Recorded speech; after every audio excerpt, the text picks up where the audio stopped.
Yeah, BoxingScene.com at the Manhattan Center, where we caught up with the uncrowned USBA featherweight champion by way of Staten Island, the kid, Gary Starks. First off, Gary, let's start from the beginning. Tell us about your trip to Oklahoma. That's the worst trip ever. But you know, the Oklahoma people were good, but you know, the situations that occurred, I had to sleep in the airport. It took me a while even to get to Oklahoma, and then when I got to Oklahoma, everybody seen what happened on Showtime. Right. You came out, and it was a good fight. Mike came out, and he was fast. He seems to come out, and honestly, I had him winning maybe the first and the second round, and thereafter it was all downhill for him. Well, break it down how you felt the fight went for you. Well, I can't take none away from Mike. He fought good. He came to fight, and he did a lot of moves that I haven't seen before.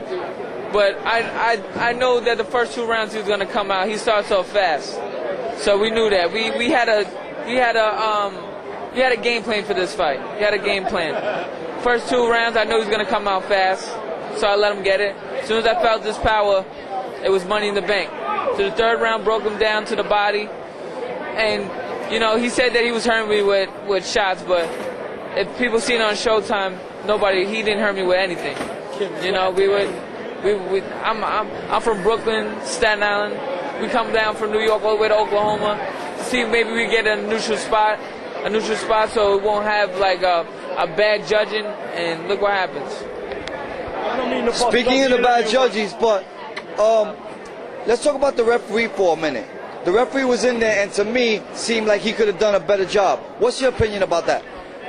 It felt like it was 2 against 1 out there last night. Definitely 2 against 1.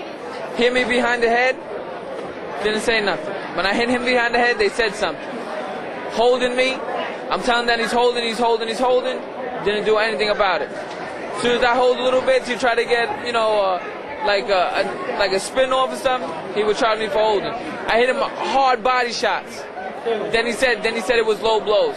It's like, what can I do? It's like if you damned if you do, you damned if you don't. You know, and my father was there, Uncle Dre was there. Everybody seen what happened, you know. And we're not taking none out of. Only the strong can survive. We're not taking none away from Mike. He fought good. Can't take away none from Scully and the whole camp and stuff. But we came there to win, and we won. But they jerked you. Just see what happened. He seems to have used some rough tactics in there, using his head and stuff.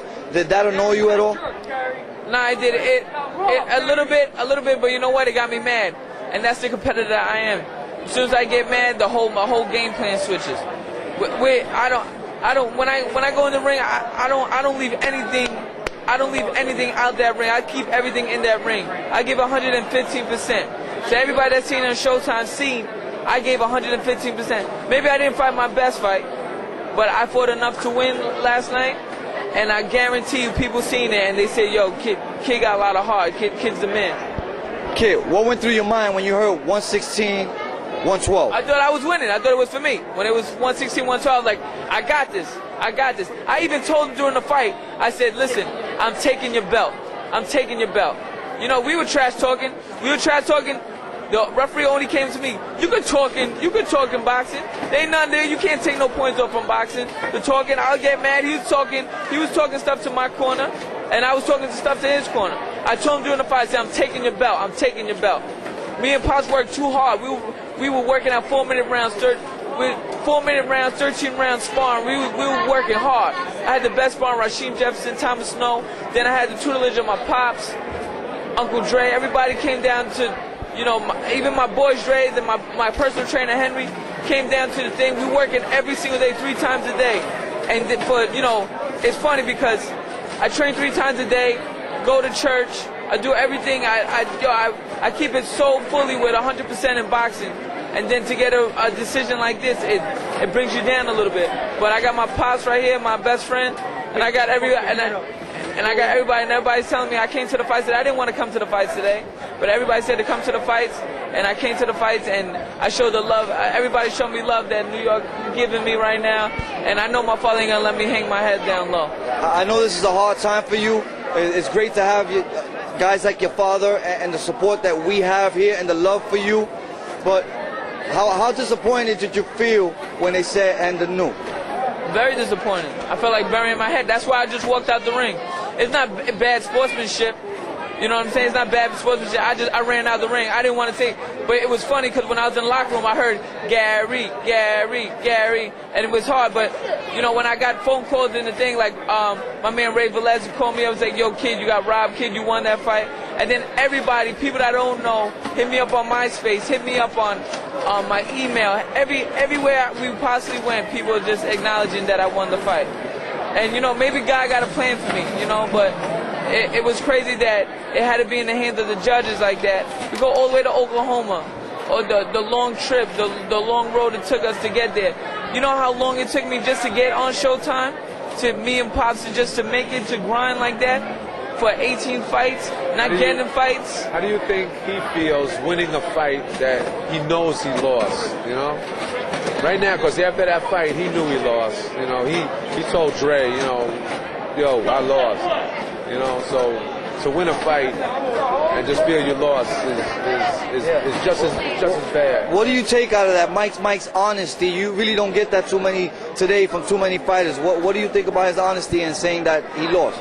Well, I don't know the kid, but you know what, that was like sportsmanship, you know, for him to come out and say that, you know what I'm saying? So it was sportsmanship. So it's not his fault on what happened in the fight, you know. That goes to the judges. I think a lot of that had to do with what happened with Jadon, to me. The Jadon incident that happened a couple of years ago when we went out there. And there was like a lot of problems out there. I think, and I didn't feel good over there. I just didn't feel like, you know, things were done fair with us in that situation out there. Senior, I know this is a hard time for you, but I mean, assess what your son did last night. Well, from the whole situation with the plane ride and everything, he went 12 hard rounds. I like, you know, towards about the last 3 or 4 rounds, I wanted to do a 2-minute drill, come out just firing. Maybe what happened with the airplane, you know, us sleeping in the terminal, not eating, you know, it took about 2 or 3 rounds out of him. I know he would have been stronger, but we worked real hard up in the Poconos, you know. And that wasn't the best kid you ever seen, and he still beat that kid, you know. But there's more to come now. You know? See, you must be a proud dad today. Oh yeah, definitely. You know, he showed me a lot of guts yesterday. You know, his skills could have been a lot better, you know. But he still won on what he had, what he gave. He still beat that kid. You know, I don't take none from that kid. That kid, excellent fighter too. You know, for kid to even give the performance he did yesterday against Mike Oliver. You know, but Mike Oliver is a good kid. You know, his record shows it. You know, so I can't take nothing bad for the kid. But you know, I would like a rematch. You know, if we can get it going again. You know, but this time we're gonna do it right in a good place. You know what I'm saying? And now we'll see the real kid come out. You know. Senior, we appreciate your time. So Gary, is there anything you want to leave us with, your fans, your supporters, your loved ones, your friends, and the viewers all around the world on boxing scene, and those who saw you win the fight on Showtime? I have to give a special shout out to my boys that traveled all the way from Staten Island to Oklahoma. My boy Tame, my boy Lay, Henry, my boy Dre, and everybody. They just came down to support me. You know, Rasheem, Bowie. We had a little tight family to go all the way out to Oklahoma. And it was funny because when we got into that ring, they were booing us. Because they didn't know who we were. And they, you know, of course you're going to root for the champion. But when they were booing us, it's like, all right. Then like maybe like the 7th round, 8th round, they were going, Gary, Gary. It felt like I was back in Hammerstein. And then after I lost, I walked out the ring. Everybody just, you hear them boo, bullshit. You know what I'm saying? And, you know, that affects you a little bit. But I caught a raw deal yesterday, and I just want to thank all my family, my friends, my pops, and just all the fans out here, and they show me love in Hammerstein today. And I just want to say thanks to everybody out there. Keep me back. And you are the uncrowned USBA featherweight champion, no doubt about that. I want to say one more thing, that yesterday when we were out there, you know, it wasn't like, you know, a lot of the people that we didn't have behind us, you know, it's like, Tony Holden, you know, and they came out, and they even came out to say that, you know, that we won that fight. And you know something else? a lot of fighters lose, right? And they come out and say, damn, I got robbed. You know what I'm saying? We didn't say that. People are coming up to us and saying it. And that's what makes it even me feel a little better than, you know, oh, I lost, man. You know, all right, I got robbed. But when you got all the support and all these people calling you, people that you don't even know saying, damn, they robbed you. You know, you feel a lot better, you know, about the situation, you know. I just want the rematch, you know, see if they'll, you know, if they'll give us a rematch and we can get it going again, you know. You deserve the rematch, and we appreciate your time. Good luck. Thanks, man.